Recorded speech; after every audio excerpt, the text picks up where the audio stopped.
นี่ก็คือหน้าเขื่อนที่กำลังเห็นใหม่ได้การพัฒนาแล้วเป็นแหล่งท่องเที่ยวแล้ว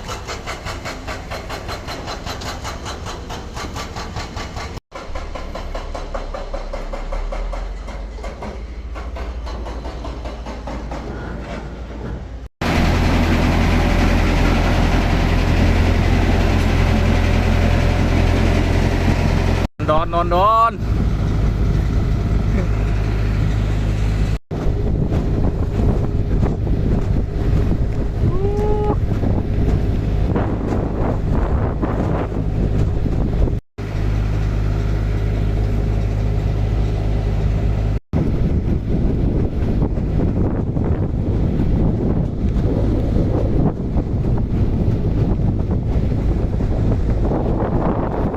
เอานั่นขึ้นวะ